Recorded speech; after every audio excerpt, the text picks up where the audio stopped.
ਸਤਨਾਮ ਸ਼੍ਰੀ ਵਾਹਿਗੁਰੂ ਸਾਹਿਬ JIO. ਦੋਹਰਾ ਬਾਵਨ ਕਵੀ ਹਜੂਰ ਗੁਰ ਰਹਿਤ ਸਦਾ ਹੀ ਪਾਸ। ਆਵੈ ਜਾਏ ਅਨੇਕ ਹੀ ਕਹਿ ਜਾਸਾ ਲੀ ਧਨ ਰਾਸ। ਸਤਨਾਮ ਸ੍ਰੀ ਵਾਹਿਗੁਰੂ ਜੀ। ਸ੍ਰੀ ਗੁਰ ਕੋ ਜਾ ਸਾਗਰ ਰੂਪ ਉਜਾਗਰ ਹੈ ਸਭ ਲੋਕਨ ਮਾਹੋ। ਮੈਂ ਤਰਨ ਦਿਉ ਤੁਲਹ ਕਰਕੇ ਨਿਜ ਬੁੱਧ ਤੇ ਪਾਰ ਪਰਿਵਾ ਬਚਾਓ। ਹੋਏ ਅਸੀਂ ਜਗ ਮੇਂ ਅਧਿਕਾਏ ਤਉ ਮਨ ਮੈਂ ਅਤਿਸ਼ੈ ਉਤਸਾਹੋ। ਊਚ ਤਰੋ ਜਿਉ ਲਗ ਫਲ ਸੁੰਦਰ ਬਾਵਨ ਹਾਥ ਪਸਾਰਤ ਤਾਹੋ। ਏਕ ਓੰਕਾਰ ਸਤਿਗੁਰ ਤੇ ਪ੍ਰਸਾਦ ਸੱਚ ਹੋਈ। ਵਾਹਿਗੁਰੂ ਜੀ ਕੀ ਫਤਿਹ। ਬਿਘਨ ਵਿਨਾਸ਼ਨ ਸੋਏ। ਵਾਹਿਗੁਰੂ ਜੀ ਕੀ ਫਤਿਹ। ਬਿਘਨ ਵਿਨਾਸ਼ਨ ਸੋਏ। ਵਾਹਿਗੁਰੂ ਜੀ ਕਾ ਖਾਲਸਾ ਵਾਹਿਗੁਰੂ ਜੀ ਕੀ ਫਤਿਹ।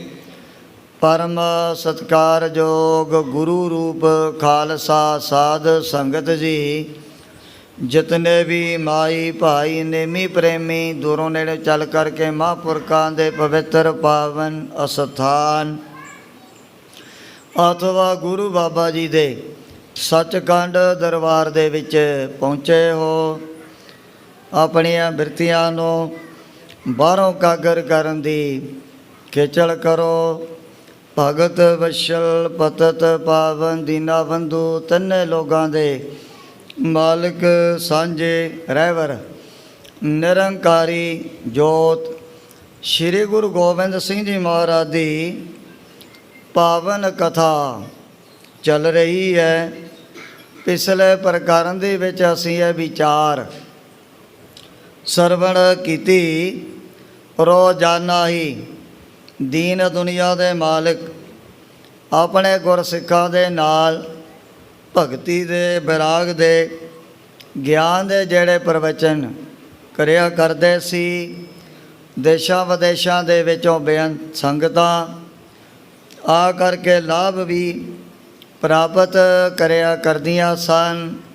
ਜਿਹੜੇ ਹਿੰਦੁਸਤਾਨ ਦੇ ਚਾਹੇ ਕੋਈ ਕਵੀ ਹੈ, ਲੇਖਾਰੀ ਹੈ, ਵਿਦਵਾਨ ਹੈ, ਇਹ ਵਿਚਾਰੇ ਬਾਦਸ਼ਾਹ ਔਰੰਗਜ਼ੇਬ ਦੇ ਵੱਲੋਂ ਬੜੇ ਤੰਗ ਹੋ ਚੁੱਕੇ ਸੀ। ਇਹਨੇ ਸਾਰਿਆਂ ਦੇ ਉੱਪਰ ਆਪਣੀਆਂ ਬੜੀਆਂ ਪਾਬੰਦੀਆਂ ਲਗਾ ਦਿੱਤੀਆਂ ਸਨ। ਹੁਣ ਜਿਨ੍ਹਾਂ ਦਾ ਰੁਜ਼ਗਾਰ ਵਿੱਦਿਆ ਦੇ ਆਸਰੇ ਹੀ ਚੱਲਣਾ ਸੀ, ਉਹ ਤਾਂ ਫਿਰ ਬੜੇ ਗਰੀਬ ਕੰਗਾਲ ਦਲਿੰਦਰਾਂ ਦੇ ਸਮਾਨ ਬਣ ਗਏ। ਵਿਦਵਾਨਾਂ ਕਵੀਆਂ ਲਖਾਰੀਆਂ ਦੇ ਮਨ ਦੇ ਵਿੱਚ ਬੜੀ ਚਿੰਤਾ, ਬੜਾ ਫਿਕਰ ਖੜਾ ਹੋ ਗਿਆ ਵੀ ਹੁਣ ਸਾਡਾ ਪਤਾ ਨਹੀਂ ਕੀ ਬਣੂਗਾ। ਜਿਹੜੀ ਸਾਡੀ ਪੜ੍ਹੀ ਹੋਈ ਵਿੱਦਿਆ ਉਹਦਾ ਵੀ ਕੋਈ ਫਾਇਦਾ ਤਾਂ ਹੋਇਆ ਨਹੀਂ। ਜੇ ਚਾਰੇ ਪਾਸੇ ਥਾਂ ਥਾਂ 'ਤੇ ਬੜਾ ਸਾਡਾ ਨਿਰਾਦਰ ਹੋਣ ਲੱਗ ਪਿਆ। ਪਰ ਜਦੋਂ ਇਹਨਾਂ ਨੂੰ ਪਤਾ ਲੱਗਿਆ ਵੀ ਗੁਰੂ ਕਲਗੀਧਰ ਸੱਚੇ ਪਾਤਸ਼ਾਹ ਦੀਨ ਦੁਨੀਆ ਦੇ ਮਾਲਕ ਨੇ, ਉਹਨਾਂ ਨੂੰ ਆ ਬਾਦਸ਼ਾਹ ਔਰੰਗਜ਼ੇਬ ਵਰਗਿਆਂ ਦੀ ਕੋਈ ਕਾਨ ਕਨੌੜ ਨਹੀਂ, ਜਿਨ੍ਹਾਂ ਨੇ ਪਹਿਲਾਂ ਬੁੱਧੂ ਸ਼ਾਹ ਦੀ ਸਿਫਾਰਿਸ਼ ਦੁਆਰਾ 500 ਪਠਾਨ ਦਸ਼ਮੇਸ਼ ਪਿਤਾ ਨੇ ਪੌਂਟਾ ਸਾਹਿਬ ਦੀ ਧਰਤੀ ਦੇ ਆਪਣੀ ਸੈਨਾ ਦੇ ਵਿੱਚ ਰੱਖਿਆ। ਉਸ ਵਕਤ ਉਹ ਜਿਹੜੇ 500 ਪਠਾਨ ਪੁੱਤਰ, ਉਹਨਾਂ ਨੇ ਵੀ ਪੀਰ ਬੁੱਧੂ ਸ਼ਾਹ ਦੇ ਅੱਗੇ ਆ ਕਰਕੇ ਬੜੀਆਂ ਲੜੀਆਂ ਕੱਢੀਆਂ, ਮਿੰਨਤਾਂ ਤਰਲੇ ਕੀਤੇ ਵੀ ਅਸੀਂ ਤਾਂ ਪੁਸਤਾਂ ਤੋਂ ਹੀ ਆ ਜਿਹੜੀ ਸ਼ਾਸਤਰ ਵਿੱਦਿਆ ਕਮਾਈ ਹੋਈ ਹੈ, ਇਹਦੇ ਆਸਰੇ ਦੇ ਨਾਲ ਹੀ ਆ ਸਾਡੇ ਬਾਲ ਬੱਚੇ ਪਲ ਰਹੇ ਹਨ। ਹੁਣ ਜੇ ਕਿਤੇ ਨੌਕਰੀ ਨਾ ਮਿਲੀ ਤਾਂ ਫਿਰ ਤਾਂ ਸਾਨੂੰ ਆ ਘੋੜੇ ਔਰ ਸ਼ਸਤਰ ਵੀ ਵੇਚਣੇ ਹੀ ਪੈਣੇ ਹਨ।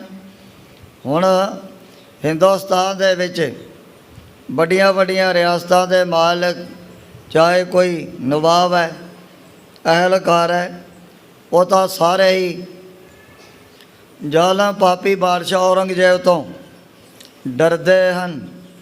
ਕਿਸੇ ਨੇ ਸਾਨੂੰ ਆਪਣੀ ਫੌਜ ਦੇ ਵਿੱਚ ਭਰਤੀ ਨਹੀਂ ਕਰਨਾ, ਪਰ ਉਹ ਬਾਅਦ ਦੇ ਵਿੱਚ ਸਾਰੇ ਹੀ ਲੋਨ ਹਰਾਮੀ ਬਣ ਗਏ ਸਨ।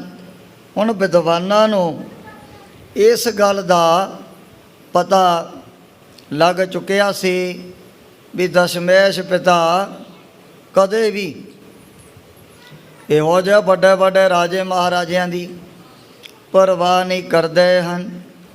ਜਦੋਂ ਇਹ ਸਤਿਗੁਰੂ ਜੀ ਦੇ ਦਰਬਾਰ ਦੇ ਵਿੱਚ ਪਹੁੰਚੇ, ਇਹੋ ਜਿਹੇ ਸੁੰਦਰ ਜਿਹੜੇ ਕਵਿੱਤ ਸਵਈਏ ਸਤਿਗੁਰੂ ਜੀ ਦੀ ਵਡਿਆਈ ਤਾਰੀਫ ਦੇ ਰਚ ਕਰਕੇ ਸੁਣਾਉਂਦੇ, ਖੁਸ਼ ਹੋ ਕਰਕੇ ਮਹਾਰਾਜ ਨੇ ਕਈ ਦਫਾ ਇਹਨਾਂ ਨੂੰ ਹਜ਼ਾਰਾਂ ਔਰ ਲੱਖਾਂ ਦੀ ਗਿਣਤੀ ਦੇ ਵਿੱਚ ਧਨ ਬਖਸ਼ ਦੇਣਾ ਦੇ ਕਰਕੇ ਇਹਨਾਂ ਦੇ ਮਨ ਦੇ ਵਿੱਚ ਵੀ ਬੜੀਆਂ ਖੁਸ਼ੀਆਂ, ਬੜੇ ਚਾਅ ਭਰ ਗਏ ਵੀ ਅੱਜ ਸਾਨੂੰ ਪਤਾ ਲੱਗਿਆ ਹਿੰਦੁਸਤਾਨ ਦੇ ਵਿੱਚ ਸ਼੍ਰੀ ਗੁਰੂ ਨਾਨਕ ਦੇਵ ਜੀ ਮਹਾਰਾਜ ਦਾ ਦਰ ਘਰ ਹੀ ਹੈ, ਜਿਹਨੂੰ ਕਹਿੰਦੇ ਨੇ ਨਿਮਾਣਿਆਂ ਦਾ ਮਾਣ, ਨਿਤਾਣਿਆਂ ਦਾ ਤਾਣ, ਨਿਓਟਿਆਂ ਦੀ ਓਟ, ਨਿਆਸਰਿਆਂ ਦਾ ਆਸਰਾ, ਨੇ ਧਰਿਆਂ ਦੀ ਧਰ, ਨੇ ਗੱਤਿਆਂ ਦੀ ਗੱਤ ਹਰ ਦਿਓ, ਨੇ ਮਾਣਿਆ ਤੂੰ ਮਾਣ, ਨ ਚੀਜ਼ਿਆਂ ਚੀਜ਼ ਕਰੇ ਮੇਰਾ ਗੋਬਿੰਦ, ਤੇਰੀ ਕੁਦਰਤ ਕੋ ਕੁਰਬਾਨ। ਜਿਹੜੇ ਸ਼ਬਦ ਅਸੀਂ ਕੰਨਾਂ ਦੇ ਨਾਲ ਸੁਣਦੇ ਸੀ ਵੀ ਗੁਰੂ ਬਾਬਾ ਜੀ ਦੇ ਦਰ ਘਰ ਨੂੰ ਜਿਹੜੇ ਸਿਆਣੇ ਪ੍ਰੇਮੀ ਗੁਰ ਸਿੱਖ ਆਪਣੀ ਰਸਨਾ ਤੋਂ ਗਰੀਬ ਨਵਾਜ ਕਹਿੰਦੇ ਨੇ ਵੀ ਇੱਥੇ ਗਰੀਬਾਂ ਨੂੰ ਨਵਾਜਿਆ ਜਾਂਦਾ ਹੈ। ਐਸੀ ਲਾਲ ਤੁਝ ਬਿਨ ਕੌਣ ਕਰੈ, ਗਰੀਬਨ ਨਵਾਜ ਗੋਸਈਆ ਮੇਰਾ ਮਤ ਹੈ। ਛਤਰ ਤਰ੍ਹਾਂ ਸੋਚਦੇ ਨੇ ਵੀ ਇਹ ਜਿਹੜੀ ਸਚਾਈ ਅੱਜ ਸਾਡੀਆਂ ਅੱਖਾਂ ਦੇ ਸਾਹਮਣੇ ਆ ਗਈ, ਸਾਡੇ ਵਰਗੇ ਗਰੀਬਾਂ ਨੂੰ ਹੁਣ ਦਸ਼ਮੇਸ਼ ਪਿਤਾ ਤੋਂ ਬਗੈਰ ਕੋਈ ਵੀ ਧਰਤੀ ਦੇ ਉੱਪਰ ਨਿਵਾਜਣ ਵਾਲਾ ਨਹੀਂ ਹੈ। ਇਤਿਹਾਸਕ ਪ੍ਰਸੰਗ ਪਿੱਛੇ ਆਇਆ। ਅੱਗੇ ਜਿਸ ਪ੍ਰਕਾਰ ਸਤਿਗੁਰਾਂ ਦੀ ਪਵਿੱਤਰ ਪਾਵਨ ਕਥਾ ਦੇ ਤਾਈ ਗ੍ਰੰਥ ਕਰਤਾ ਭਾਈ ਸਾਹਿਬ ਭਾਈ ਸੰਤੋਖ ਸਿੰਘ ਜੀ ਚਾਰਨ ਕਰਦੇ ਨੇ, ਆਪਣੇ ਮਨਾਂ ਨੂੰ ਕਾਗਰ ਕਰਦੇ ਹੋਏ ਆਲਸ ਤੋਂ ਸਾਵਧਾਨ ਹੋ ਕਰਕੇ ਆਖੋ ਸਤਨਾਮ ਸ੍ਰੀ ਵਾਹਿਗੁਰੂ ਜੀ। ਸਤਨਾਮ ਸ਼੍ਰੀ ਵਾਹਿਗੁਰੂ ਜੀ। ਦੋਹਰਾ ਬਾਵਨ ਕਵੀ ਹਜੂਰ ਗੁਰ ਰਹਿਤ ਸਦਾ ਹੀ ਪਾਸ। ਸਤਿਗੁਰਾਂ ਦੇ ਦਰਬਾਰ ਦੇ ਵਿੱਚ 52 ਕਵੀ ਹਰ ਵਕਤ ਰਾਹ ਹਾਜ਼ਰਿਆ ਕਰਦੇ ਸੀ। ਕਈ ਵਾਰੀ ਇਹਨਾਂ ਦੀ ਜਿਹੜੀ ਗਿਣਤੀ ਘੱਟ ਵੱਧ ਵੀ ਜਾਇਆ ਕਰਦੀ ਸੀ, 2 ਆ ਗਏ 4 ਭਾਗੇ।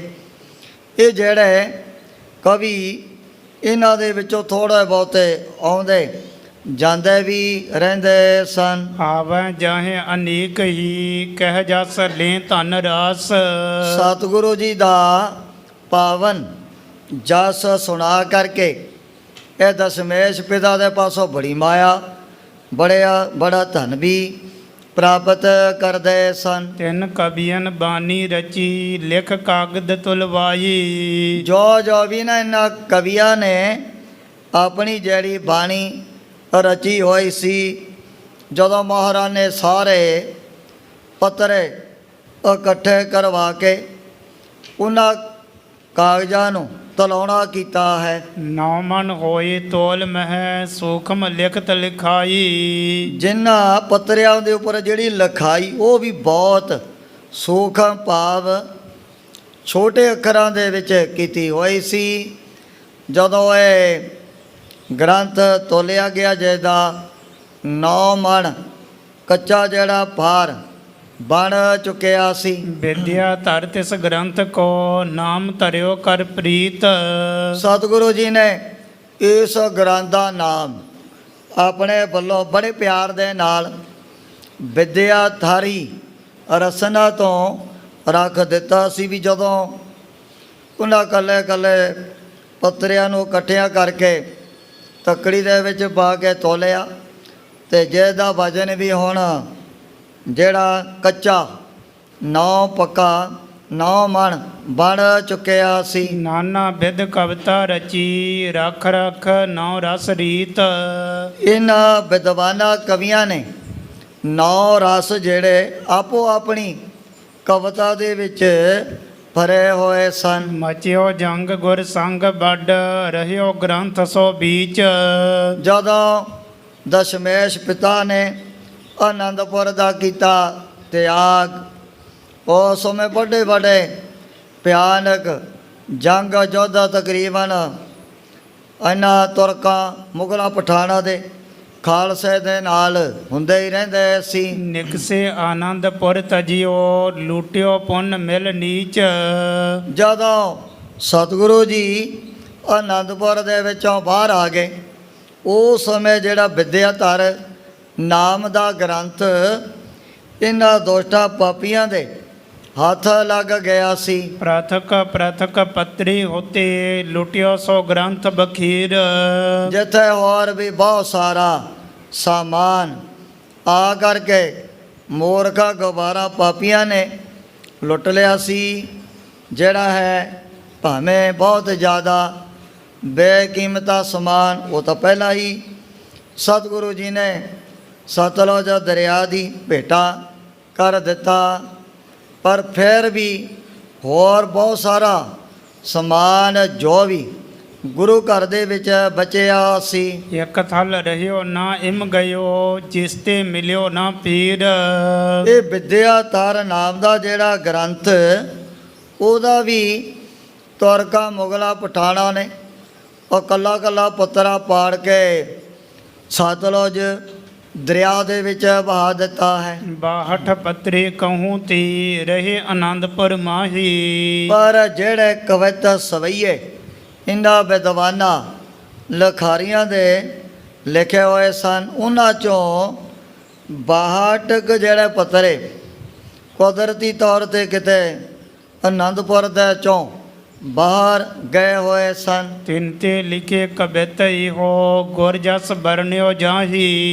ਭਾਈ ਸਾਹਿਬ ਜੀ ਨੇ ਉਹਨਾਂ 62 ਪੱਤਰਿਆਂ ਤੋਂ ਹੀ ਇਹ ਜਿਹੜੇ ਕਵੀਆਂ ਦੇ ਲਿਖਾਰੀਆਂ ਦੇ ਕਵਿਤ ਸਵਈਏ ਦੇ ਕਰਕੇ ਲਿਖਣੇ ਕੀਤੇ ਹਨ। ਕਿਤਕ ਲਿਖੋ ਆਗੀ ਅਬਰ ਸੁਨ ਸਰੋਤਾ ਚਿਤ ਲਾਈ। ਕਵੀ ਜੀ ਕਹਿੰਦੇ ਨੇ ਵੀ ਜਿਹੜੇ ਜਿਹੜੇ ਮੈਨੂੰ ਹੈ ਕਵਿਤਾ ਸਵਈਏ ਉਹਨਾਂ 62 ਪੱਤਰਿਆਂ ਤੋਂ ਪ੍ਰਾਪਤ ਹੋਏ ਉਹ ਵੀ ਮੈਂ ਇੱਥੇ ਕਥਾ ਦੇ ਵਿੱਚ ਆਪਣੇ ਵੱਲੋਂ ਲਿਖਣ ਲੱਗਿਆ।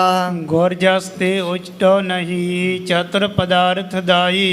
ਇਹ ਖਾਲਸਾ ਜੀ ਸਤਿਗੁਰੂ ਜੀ ਦਾ ਜਸ ਸੁਣਦਿਆਂ ਮਨ ਦੇ ਵਿੱਚ ਉਦਾਸੀ ਨਹੀਂ ਧਾਰਨ ਕਰਨੀ।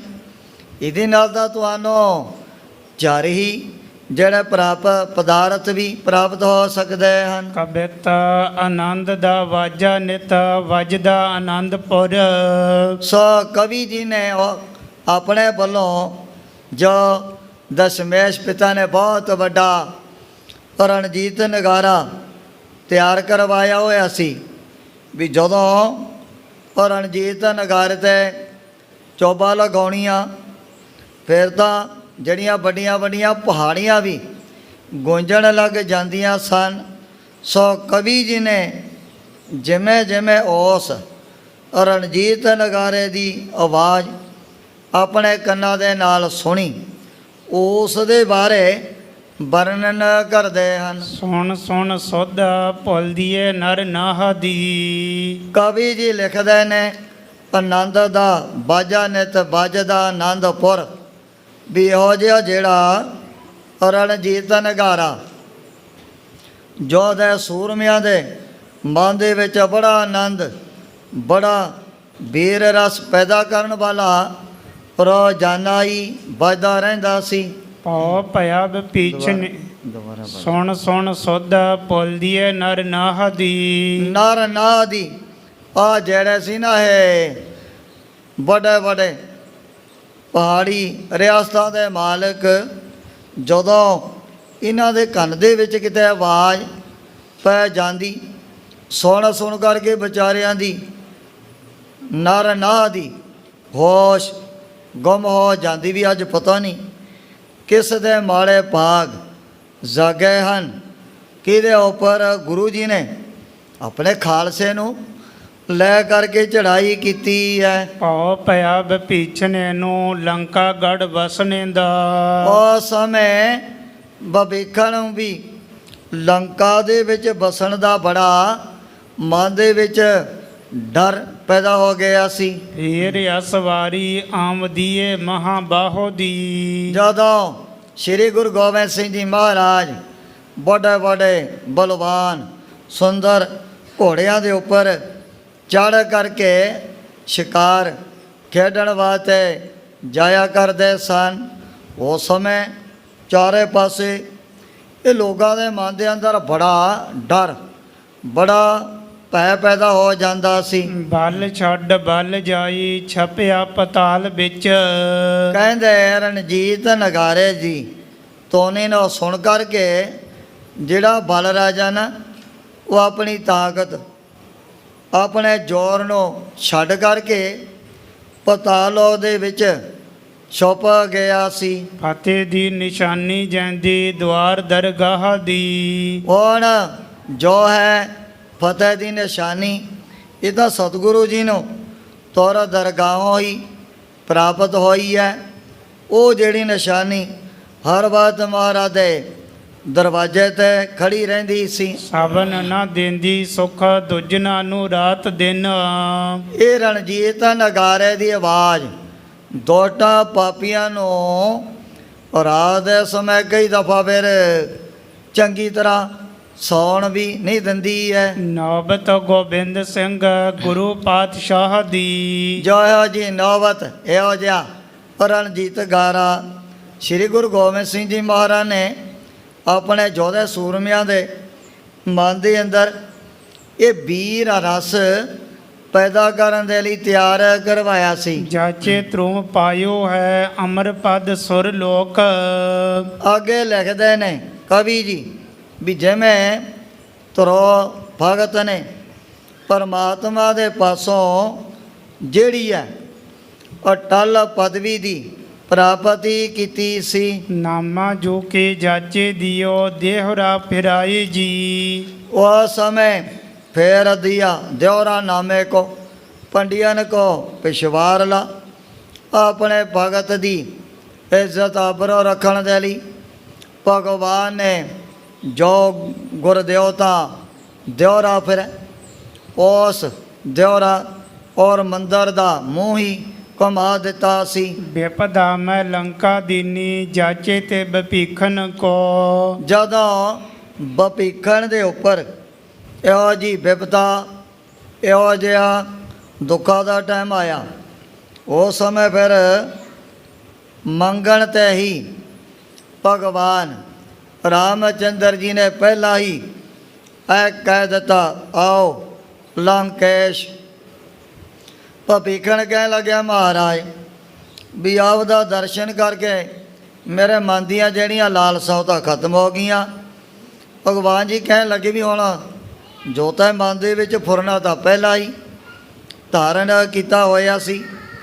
ਮੰਗਲ ਤੇ ਉਸ ਸਮੇਂ ਭਗਵਾਨ ਜੀ ਨੇ ਜਿਹੜੀ ਹੈ ਲੰਕਾ ਉਹਦੇ ਹਵਾਲੇ ਕਰ ਦਿੱਤੀ ਹੈ। ਮੰਗਲ ਸੋ ਕਬ ਜਾਚੋ ਮੰਗਲ ਸੁਨਾਈ ਜੀ। ਮੰਗਲ ਕਵੀ ਕਹਿੰਦਾ ਵੀ ਮੈਂ ਤਾਂ ਹਰ ਵਕਤ ਇਹੋ ਜਿਹੇ ਮੰਗਲਾਚਾਰ ਕਰਨੇ ਹੀ ਗੁਰੂ ਕਲਗੀਧਰ ਸੱਚੇ ਪਾਤਸ਼ਾਹ ਦੇ ਚਰਨਾਂ 'ਚੋਂ ਮੰਗਦਾ ਰਹਿਣਾ ਵੀ ਮੈਨੂੰ ਲੰਕਾ ਦੀ ਲੋੜ ਨਹੀਂ, ਰਾਜ ਭਾਗ ਦੀ ਜ਼ਰੂਰਤ ਨਹੀਂ। ਮੈਂ ਤਾਂ ਬਸ ਆਪ ਦੇ ਦਰਬਾਰ ਦੇ ਵਿੱਚ ਇਹੋ ਜਿਹੇ ਮੰਗਲ ਖੁਸ਼ੀਆਂ ਖੇੜੇ ਕਰਨਾ ਹੀ ਸਦਾ ਵਾਸਤੇ ਮੰਗਦਾ। द्रौपदी नग्न होत जाचियो सभा में ठंडो। ਜਦੋਂ ਦੁਰਯੋਧਨ ਨੇ ਉਸ ਸਮੇਂ ਦ੍ਰੋਪਦੀ ਨੂੰ ਬੇਪਰਦਾ ਕਰਨ ਦੇ ਲਈ ਬੜੀਆਂ ਬੁਰਾਈਆਂ ਮਨ ਦੇ ਵਿੱਚ ਧਾਰਨ ਕੀਤੀਆਂ ਹੋਈਆਂ ਸਨ। ਅੰਦਰ ਸਵਾ ਦੁਸ਼ਾਸਨ ਹੈ, ਮੱਥੇ ਬਾਲ ਦ੍ਰੋਪਦੀ ਆਂਦੀ ਦੂਤਾਂ ਨੂੰ ਫਰਮਾਇਆ ਨੰਗੇ ਕਰੋ ਪੰਚਾਲੀ ਬਾਂਦੀ। ਉਸ ਵਕਤ ਪਰ ਜਦੋਂ ਦ੍ਰੋਪਦੀ ਨੇ ਭਗਵਾਨ ਕ੍ਰਿਸ਼ਨ ਜੀ ਨੂੰ ਮਨ ਦੇ ਵਿੱਚ ਯਾਦ ਕੀਤਾ ਹੈ। अंबर लो अंबर मही पै रहे छाई जी। ਉਸ ਸਮੇਂ ਆਕਾਸ਼ ਦੇ ਵਿੱਚੋਂ ਨਾਲ ਦੀ ਨਾਲ ਕਿਤਨੀਆਂ ਜਿਹੜੀਆਂ ਸਾਰੀਆਂ ਐਟੋਮੈਟਿਕ ਹੀ ਉਹਦੇ ਸਰੀਰ ਦੇ ਉੱਪਰ ਪ੍ਰਗਟ ਹੋਣ ਲੱਗ ਪਈਆਂ ਸਨ। ऐसो दान देबो कौन को सतगुरु बिना। ਪਰ ਸਤਿਗੁਰੂ ਜੀ ਤੋਂ ਬਗੈਰ ਇਹੋ ਜਿਹੇ ਦਾਨ ਆ ਧਰਤੀ ਦੇ ਉੱਪਰ ਕਿਹੜਾ ਕਰ ਸਕਦਾ ਹੈ। ਘਰ ਆਈ ਠਾਕਰ ਮਿਲੀ ਪੈ ਜਰੀ ਬੋਲੇ ਸਰਮਾਂਦੀ। ਦਸ਼ਪੇਸ਼ ਪਿਤਾ ਨੇ ਤਾਂ ਪਤਾ ਨਹੀਂ ਕਿਤਨੇ ਟੇਰਾਂ ਦੇ ਟੇਰ ਵਸਤਰਾਂ ਦੇ ਗਰੀਬ ਗੁਰਬਿਆਂ ਦੇ ਵਿੱਚ ਵੰਡੇ ਸਨ। और कौना जाचिए बिना गोबिंद राय जी। ਕਵੀ ਜੀ ਕਹਿੰਦਾ ਵੀ ਮੈਂ ਤਾਂ ਦਸ਼ਮੇਸ਼ ਪਿਤਾ ਤੋਂ ਬਗੈਰ ਕਿਸੇ ਦੇ ਅੱਗੇ ਜਾ ਕਰਕੇ ਕੋਈ ਕਦੇ ਚੀਜ਼ ਨਹੀਂ ਮੰਗਣੀ ਕੀਤੀ ਹੈ। कविता पूर्ण पुरख अवतार आन लीन आप। ਗੁਰੂ ਕਲਗੀਧਰ ਸੱਚੇ ਪਾਤਸ਼ਾਹ ਨੇ ਮਾਨੋ ਜਿਹੜਾ ਪੂਰਨ ਪੁਰਖ ਨਿਰਗੁਣ ਪਰਮਾਤਮਾ ਨੇ ਆ ਕਲਯੁਗ ਦੇ ਬੜੇ ਭਿਆਨਕ ਦੁਖਦਾਈ ਸਮੇਂ 'ਚ ਗਰੀਬਾਂ ਯਤੀਮਾਂ ਮਜ਼ਲੂਮਾਂ ਦੀ ਰੱਖਿਆ ਦੇ ਲਈ ਅਵਤਾਰ ਧਾਰਨ ਕੀਤਾ ਹੈ। जाके दरबार माना चित वैसो पाइए। ਜਾ ਕੇ ਦਰਬਾਰ ਮੈਂ ਮਨ ਚਿੱਤ ਵੈਸੋ ਪਾਈਏ। ਇਹ ਕਵੀ ਕਹਿੰਦਾ ਹੈ ਵੀ ਸਤਿਗੁਰੂ ਜੀ ਦੇ ਦਰਬਾਰ ਦੇ ਵਿੱਚ ਤਾਂ ਜੋ ਵੀ ਕੋਈ ਫੁਰਨਾ ਕਰੇ, ਜੋ ਵੀ ਚੇਤਵਨੀ ਪੈਦਾ ਹੋ ਗਈ ਨਾ ਅੰਦਰ, ਉਹੀ ਜਿਹੜੇ ਪਦਾਰਥ ਪ੍ਰਾਪਤ ਹੋ ਜਾਂਦੇ ਹਨ। काट काट बासी अविनाशी नाम जाको जग। ਜੋ ਪਰਮਾਤਮਾ ਨਾਸ ਤੋਂ ਰਹਿਤ ਔਰ ਕਟਾ ਕਟਾਂ ਦੇ ਵਿੱਚ ਸਦਾ ਦੇ ਲਈ ਵਿਆਪਕ ਹੈ। करता करनहार सोई दिखराइए। ਜੋ ਸਾਰੇ ਜੀਵਾਂ ਨੂੰ ਪੈਦਾ ਕਰਨ ਵਾਲਾ ਹੈ ਤੇ ਪਾਲਦਾ ਵੀ ਆਪ ਹੀ ਹੈ। नामे गुर नंद जग बंद तीग त्याग पूरी। ਜੋ ਨੌਵੇਂ ਪਾਤਸ਼ਾਹ ਦੇ ਸਾਹਿਬਜ਼ਾਦੇ ਸਾਰੀ ਦੁਨੀਆ ਦੇ ਨਮਸਕਾਰ ਕਰਨ ਦੇ ਯੋਗ ਹਨ। ਤੇਗ ਤਿਆਗ ਦਸ਼ਮੇਸ਼ ਪਿਤਾ ਨੇ ਬੜਾ ਤਿਆਗ ਤੇ ਉੱਥੇ ਹੱਥ ਦੇ ਵਿੱਚ ਬਿਜਲੀ ਦਾ ਸਮਾਨ ਚਮਕਦੀ ਹੋਈ ਜਿਹੜੀ ਸ੍ਰੀ ਸਾਹਿਬ ਵੀ ਧਾਰਨ ਕੀਤੀ ਹੋਈ ਹੈ। मंगल सो कब कह मंगल सो थाइए। ਮੰਗਲ ਕਵੀ ਕਹਿੰਦਾ ਵੀ ਇੱਥੇ ਤਾਂ ਨਵੀਆਂ ਤੋਂ ਨਵੀਆਂ ਖੁਸ਼ੀਆਂ, ਨਵੇਂ ਤੋਂ ਨਵੇਂ ਮੰਗਲ ਮੈਨੂੰ ਸਾਹਮਣੇ ਦੇਖਣ ਦੇ ਲਈ ਪ੍ਰਾਪਤ ਹੁੰਦੇ ਹਨ। आनंद को दाता गुर साहिब गोबिंद राई। ਗੋਬਿੰਦ ਰਾਏ ਜੀ ਤਾਂ ਸਦਾ ਦੇ ਲਈ ਸੰਗਤਾਂ ਨੂੰ ਵੀ ਪ੍ਰੇਮੀਆਂ ਨੂੰ ਵੀ ਇਹੋ ਜਿਹਾ ਆਨੰਦ ਵਰਤਾਉਂਦੇ ਰਹਿੰਦੇ ਹਨ। चाह जो आनंद तो आनंदपुर आइए।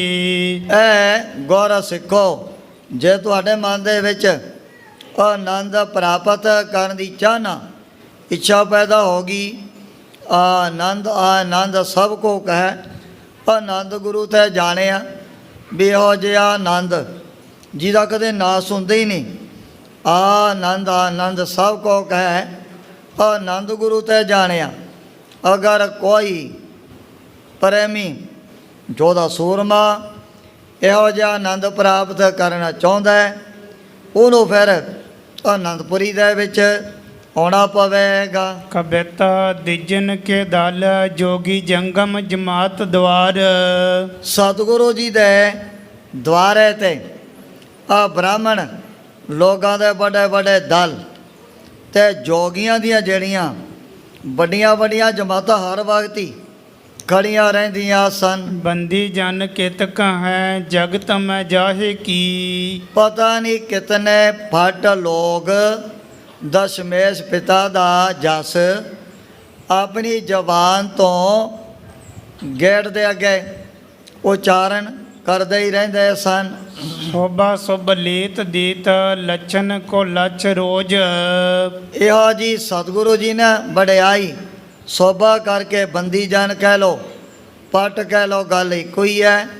ਜਦੋਂ ਕਿਤੇ ਸਤਿਗੁਰੂ ਜੀ ਨੇ ਪ੍ਰਸੰਨ ਹੋ ਜਾਣਾ, ਫਿਰ ਇਹਨਾਂ ਨੂੰ ਕਦੇ ਹਜ਼ਾਰਾਂ ਦੀ ਗਿਣਤੀ 'ਚ ਕਦੇ ਲੱਖਾਂ ਦੀ ਤਾਦਾਦ ਦੇ ਵਿੱਚ ਮਾਇਆ ਪ੍ਰਾਪਤ ਹੋ ਜਾਂਦੀ ਸੀ। ਦੇਖ ਦੇਖ ਸੁਧ ਭੋਲਾ ਜਾਤ ਸੁਰ ਨਾਹ ਕੀ। ਸੌਰ ਨਾਹ ਕੀ ਇਤਨਾ ਵੱਡਾ ਦਾਨ ਪੁੰਦਾ ਹੁੰਦਾ ਦੇ ਕੇ ਜਿਹੜਾ ਹੈ 33 ਕਰੋੜ ਦੇਵਤੇ ਦਾ ਮਾਲਕ, ਉਹਦੀ ਵੀ ਹੋਸ਼ ਗੁੰਮ ਹੋ ਜਾਂਦੀ ਵੀ ਇਤਨਾ ਦਾਨ ਪੁੰਨ ਤਾਂ ਕਦੇ ਮੈਂ ਵੀ ਕਰ ਨਹੀਂ ਸਕਦਾ ਹਾਂ। ਗੋਬਿੰਦ ਗੁਰੂ ਕੋ ਦਾਨ ਮਾਲਮ ਜਹਾਨ ਭਇਓ। ਸਤਿਗੁਰੂ ਸੱਚਾ ਪਾਤਸ਼ਾਹ ਦਾ ਇਤਨਾ ਵੱਡਾ ਕੀਤਾ ਹੋਇਆ ਦਾਨ ਪੁੰਨ ਸਾਰੇ ਜਹਾਨ ਨੇ ਹੀ ਮਲੋਮ ਕਰ ਲਿਆ ਸੀ। ਪਿਛਕ ਕੀਏ ਹੈ ਭੋਪ ਪਰਵਾਹ ਨਹ ਕਾਹੇ ਕੀ। ਸਤਿਗੁਰੂ ਜੀ ਨੇ ਤਾਂ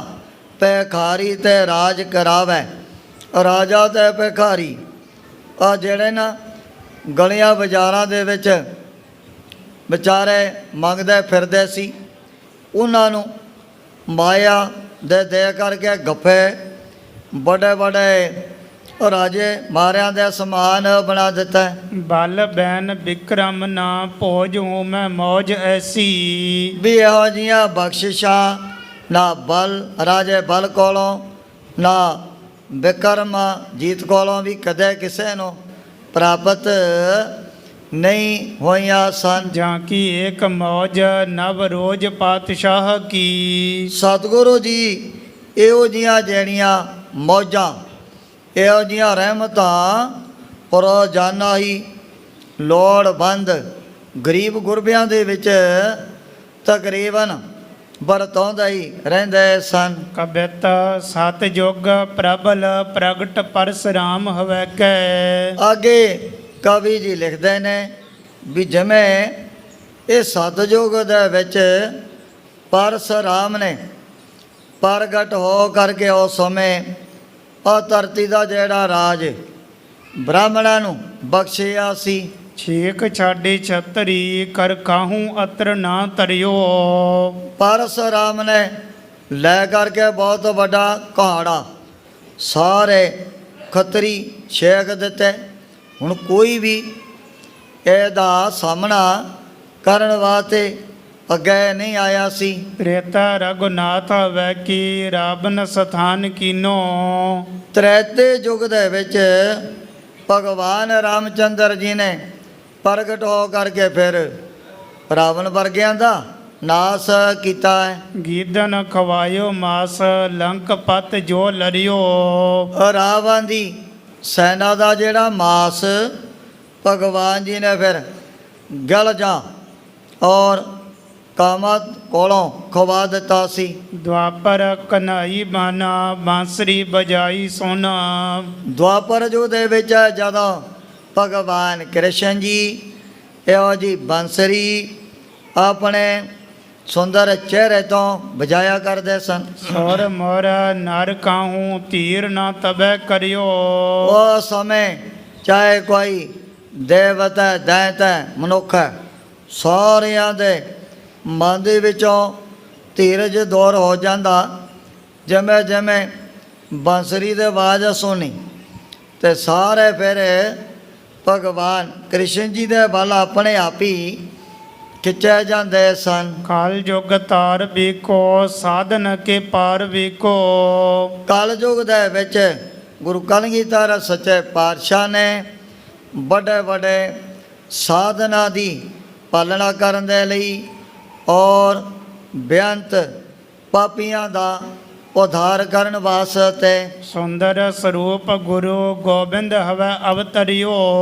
ਆਪ ਦਸ਼ਮੇਸ਼ ਪਿਤਾ ਨੇ ਕਿਤਨਾ ਜਿਹੜਾ ਸੁੰਦਰ ਸਰੂਪ ਹੈ ਜੀਵਾਂ ਦੀ ਕਲਿਆਣ ਵਾਸਤੇ ਹੀ ਧਾਰਨ ਕੀਤਾ ਸੀ। ਸਵਈਆ ਗੌਰ ਦੁਰਾਵਤ ਗੋਦ ਗਣੇਸ਼ ਹੈ।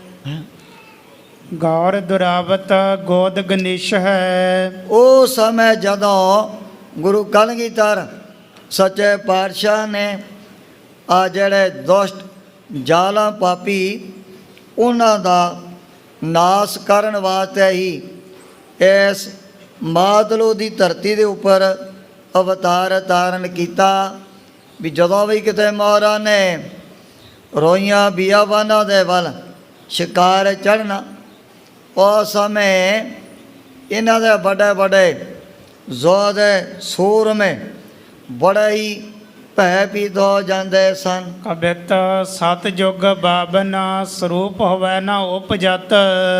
ਕਹਿੰਦੇ ਜੈ ਕਰ ਸਤਜੁਗ ਦੇ ਵਿੱਚ 52 ਰੂਪ ਦੇ ਅੰਦਰ ਭਗਵਾਨ ਜੀ ਕਿਤੇ ਨਾ ਪ੍ਰਗਟ ਹੁੰਦੇ ਉਸ ਸਮੇਂ ਭਗਤ ਪ੍ਰਹਿਲਾਦ ਵਰਗਿਆਂ ਦੀ ਰੱਖਿਆ ਕਰਨ ਦੇ ਲਈ ਵਿਸ਼ਨੂੰ ਭਗਵਾਨ ਜੀ ਨੇ ਫਿਰ ਆਪਣਾ 52 ਰੂਪ ਧਾਰਨ ਕੀਤਾ ਸੀ। ਬਲ ਕਰ ਜਗ ਸੁਰਪੁਰ ਦੈਂਤ ਵਾਸਤੀ। ਉਸ ਵਕਤ ਜਿਹੜਾ ਰਾਜਾ ਬਲ ਉਹਨੇ ਆਪਣੇ 101 ਜੱਗ ਪੂਰੇ ਕਰਕੇ ਸੁਰਗ ਲੋਕ ਦੇ ਉੱਪਰ ਕਬਜ਼ਾ ਕਰ ਲੈਣਾ ਸੀ। ਪੰਤ ਸੰਤੋਖ ਸਿੰਘ ਤ੍ਰੇਤੀ ਜੀ ਨਾ ਰਾਮਚੰਦ।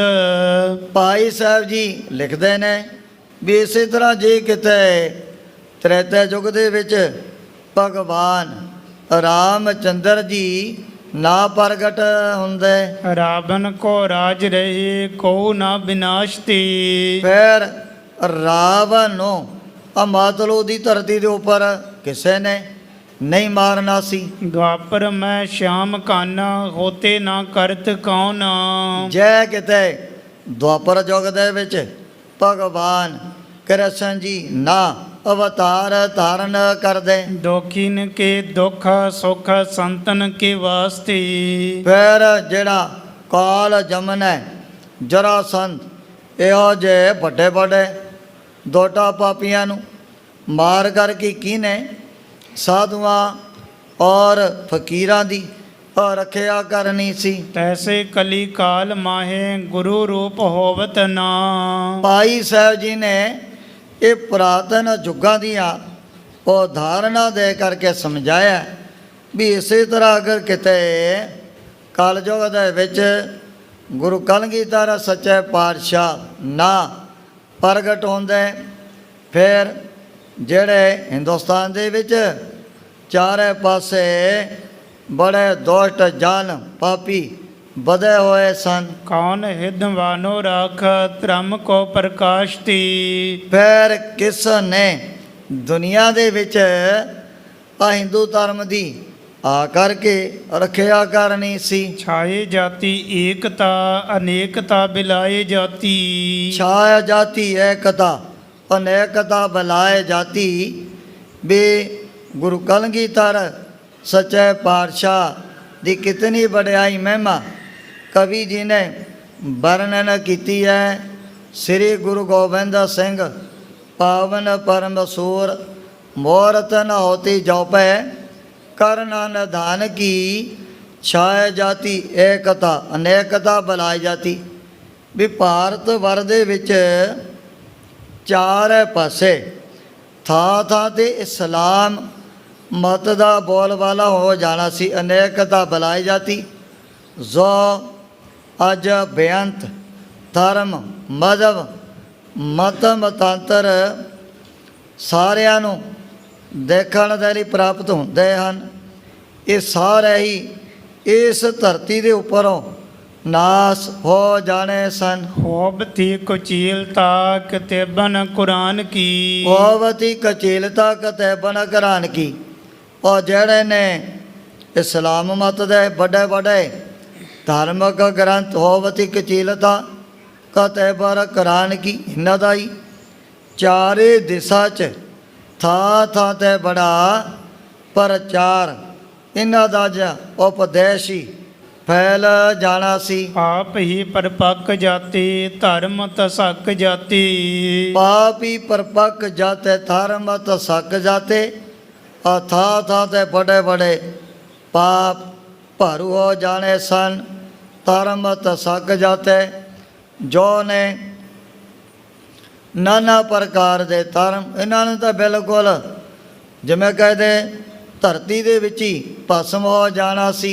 ਵਰਨ ਗਰਕ ਜਾਤੀ ਸਹਿਤ ਵਿਧਾਨ ਕੀ। ਆ ਜਿਹੜੇ ਨੇ ਜਿਹੜੀਆਂ ਚਾਰੇ ਵਰਨਾਂ ਦੀਆਂ ਵਿਧੀ ਵਿਧਾਨ ਬ੍ਰਾਹਮਣ ਨੇ, ਖੱਤਰੀ ਨੇ, ਸੂਦ ਵੈਸ ਨੇ, ਇਹਨਾਂ ਦਾ ਦੁਨੀਆ ਦੇ ਵਿੱਚੋਂ ਬਿਲਕੁਲ ਨਾਮੋ ਨਿਸ਼ਾਨ ਹੀ ਮਿਟਾ ਦੇਣਾ ਸੀ। ਦੇਵੀ ਦੇਵ ਦੇਹੁਰੀ ਸੰਤੋਖ ਸਿੰਘ ਦੂਰ ਹੋਤੀ। ਕਵੀ ਜੀ ਕਹਿੰਦੇ ਨੇ ਵੀ ਜੋ ਵੀ ਆ ਦੇਵੀ ਔਰ ਦੇਵਤਿਆਂ ਦੇ ਮੰਦਰ ਥਾਂ ਥਾਂ 'ਤੇ ਬਣੇ ਹੋਏ ਹਨ। ਦੇਵੀ ਦੇਵ ਦਿਓਰ ਸੰਤੋਖ ਸਿੰਘਾ ਦੂਰ ਹੋਤੇ, ਇਹ ਵੀ ਬਿਲਕੁਲ ਸਾਰੇ ਖਤਮ ਹੋ ਜਾਣੇ ਸਨ ਇਸ ਧਰਤੀ ਤੋਂ। ਰੀਤ ਮਿਟ ਜਾਤੀ ਕਥਾ ਬੇਦਨ ਪੁਰਾਨ ਕੀ। ਜੋ ਚਾਰੇ ਵੇਦ ਸਹਿ ਸਾਤਰ 27 ਸਿਮਰਤੀਆਂ ਜੋ ਵੀ ਇਹਨਾਂ ਦੀਆਂ ਰੋ ਰੀਤੀਆਂ ਮੰਨੀਆਂ ਜਾਂਦੀਆਂ ਹਨ। ਔਰ ਮੰਦਰਾਂ ਦੇ ਵਿੱਚ ਜਿਵੇਂ ਅੱਜ ਕੱਲ੍ਹ ਠਾਕਰਾਂ ਦੀ ਕਹਿ ਲਓ ਦੇਵਤਿਆਂ ਦੀ ਪੂਜਾ ਹੁੰਦੀ ਹੈ, ਉੱਥੇ ਫਿਰ ਵੱਡੇ ਵੱਡੇ ਟੱਲ ਵੀ ਖੜਕਾਏ ਜਾਂਦੇ ਹਨ। ਸ਼ਾਮ ਦੇ ਵਕਤ ਜਿਹੜੇ ਪੰਡੇ ਲੋਕ ਇਕੱਠੇ ਹੋ ਕਰਕੇ ਆਪੋ ਆਪਣੇ ਇਸ਼ਟ ਦੇਵ ਦੇ ਅੱਗੇ ਆਰਤੀ ਵਗੈਰਾ ਵੀ ਜੋ ਵਰਤਮਾਨ ਸਮੇਂ ਦੇ ਵਿੱਚ ਹੋ ਰਹੀ ਹੈ। ਸ੍ਰੀ ਗੁਰੂ ਗੋਬਿੰਦ ਸਿੰਘ ਪਾਵਨ ਪਰਮ ਸੂਰ। ਸ੍ਰੀ ਗੁਰੂ ਗੋਬਿੰਦ ਸਿੰਘ ਪਾਵਨ ਪਰਮ ਸੂਰ ਦਸ਼ਮੇਸ਼ ਪਿਤਾ, ਜੋ ਯੋਧਿਆਂ ਦੇ ਯੋਧੇ, ਕਵੀਆਂ ਦੇ ਕਵੀ, ਜਰਨੈਲਾਂ ਦੇ ਜਰਨੈਲ, ਭਗਤਾਂ ਦੇ ਭਗਤ ਹਨ। ਮੂਰਤ ਨ ਹੋਤੀ ਜੋ ਪੈ ਕਰੁਣਾ ਨਿਧਾਨ ਕੀ। ਜੈ ਕਰ ਸਤਿਗੁਰੂ ਜੀ ਉਸ ਅਕਾਲ ਪੁਰਖ ਵਾਹਿਗੁਰੂ ਦੀ ਕਿਤੇ ਮੂਰਤੀ ਪਰਮਾਤਮਾ ਦਾ ਰੂਪ ਨਾ ਹੁੰਦੇ। ਹੁਣ ਬਾਦਸ਼ਾਹ ਔਰੰਗਜ਼ੇਬ ਦੇ ਤੇਜ ਪ੍ਰਤਾਪ ਤੋਂ ਉਹ ਸਾਰੇ ਦੇਵੀ ਦੇਵਤੇ ਵੀ ਬੜੇ ਡਰ ਗਏ ਸਨ, ਕੋਈ ਵੀ ਇਹਦੇ ਸਾਹਮਣੇ ਨਹੀਂ ਸੀ ਆਉਂਦਾ। ਸ੍ਰੀ ਗੁਰੂ ਗੋਬਿੰਦ ਸਿੰਘ ਪਾਵਨ ਪਰਮ ਸੂਰ ਮੂਰਤ ਨ ਹੋਤੀ ਜੋ ਪੈ ਕਰਨਾ ਨਿਧਾਨ ਕੀ। ਫਿਰ ਚਾਰੇ ਪਾਸੇ ਥਾਂ ਥਾਂ 'ਤੇ ਇਸਲਾਮ ਮਤ ਦਾ ਹੀ ਅੱਜ ਬੋਲ ਬਾਲਾ ਹੋਣਾ ਸੀ। ਜਿੱਥੇ ਸੰਗਤਾਂ ਸਤਿਗੁਰਾਂ ਦੇ ਵੱਡੇ ਵੱਡੇ ਸਥਾਨਾਂ ਦੇ ਦਰਸ਼ਨ ਕਰਦੀਆਂ ਨੇ, ਉੱਥੇ ਫਿਰ ਮਸੀਤਾਂ ਹੀ ਬਣਾਉਣੀਆਂ ਸੀ ਨਾ ਇਹਨਾਂ ਮੁਸਲਮਾਨਾਂ ਨੇ ਆਪਣੀਆਂ, ਜਿੱਥੇ ਅੰਮ੍ਰਿਤ ਵੇਲੇ ਗੁਰੂ ਕੇ ਪਿਆਰਿਆਂ ਦੇ ਕੰਨਾਂ ਦੇ ਵਿੱਚ ਅਰਬੀ ਬਾਣੀ ਦੀ ਧੁਨੀ ਪੈਂਦੀ ਹੈ ਅਤੇ ਉੱਥੇ ਫਿਰ ਚਾਰੇ ਪਾਸੇ ਅੱਲਾਹੂ ਅਕਬਰ ਦੇ ਨਾਰੇ ਲੱਗਣੇ ਸਨ। ਦੇਵੀ ਦੇਵ ਦਿਓਰੇ ਸੰਤੋਖ ਸਿੰਘਾ ਦੂਰ ਹੋਤੇ। ਰੀਤ ਮਿਟ ਜਾਤੀ ਕਥਾ ਬੇਦਨ ਪੁਰਾਨ ਕੀ। ਪੁਰਾਨਾਂ ਦੀਆਂ ਇਹ ਵੇਦਾਂ ਦੀਆਂ ਸਾਰੀਆਂ ਕਥਾਵਾਂ ਦੇ ਨਾਮੋ ਨਿਸ਼ਾਨ ਇਸ ਹਿੰਦੁਸਤਾਨ ਦੇ ਵਿੱਚੋਂ ਬਿਲਕੁਲ ਖਤਮ ਹੋ ਜਾਣੇ ਸਨ। ਹੁਣ ਜਿਸ ਪ੍ਰਕਾਰ ਕਵੀ ਜੀ ਨੇ ਹੋਰ ਵੀ ਆਪਣੇ ਵੱਲੋਂ ਬੜੇ ਸੁੰਦਰ ਇਹੋ ਜਿਹੇ ਕਵਿਤ ਸਵਈਏ ਲਿਖਣੇ ਹਨ, ਉਸ ਪ੍ਰਸੰਗ ਦੀ ਵਿਚਾਰ ਅੱਗੇ ਕੀਤੀ ਜਾਏਗੀ। ਇਉਂ ਸ੍ਰੀ ਗੁਰੂ ਗੋਬਿੰਦ ਸਿੰਘ ਜੀ ਮਹਾਰਾਜ ਗੁਰਤਾ ਗੱਦੀ ਤੇ ਵਿਰਾਜਮਾਨ ਹੋ ਕਰਕੇ ਆਪਣੇ ਪਵਿੱਤਰ ਉਪਦੇਸ਼ ਅਤੇ ਦਰਸ਼ਨਾਂ ਦੁਆਰਾ ਵਡਭਾਗੇ ਗੁਰ ਸਿੱਖਾ ਤਾਈ ਨੇ ਹਾਲ ਕਰ ਰਹੇ ਨੇ। ਸ੍ਰੀ ਗੁਰੂ ਗੋਬਿੰਦ ਸਿੰਘ ਪਾਵਨ ਪਰਮ ਸੂਰ ਮੂਰਤ ਨ ਹੋਤੀ ਜੋ ਪੈ ਕਰੁਣਾ ਨਿਧਾਨ ਕੀ। ਸ੍ਰੀ ਗੁਰੂ ਗੋਬਿੰਦ ਸਿੰਘ ਪਾਵਨ ਪਰਮ ਸੂਰ ਮੂਰਤ ਨ ਹੋਤੀ ਜੋ ਪੈ ਕਰੁਣਾ ਨਿਧਾਨ ਕੀ। हे चौथ है पार ब्रह्मा अवनासी ਅਗਨਾਸ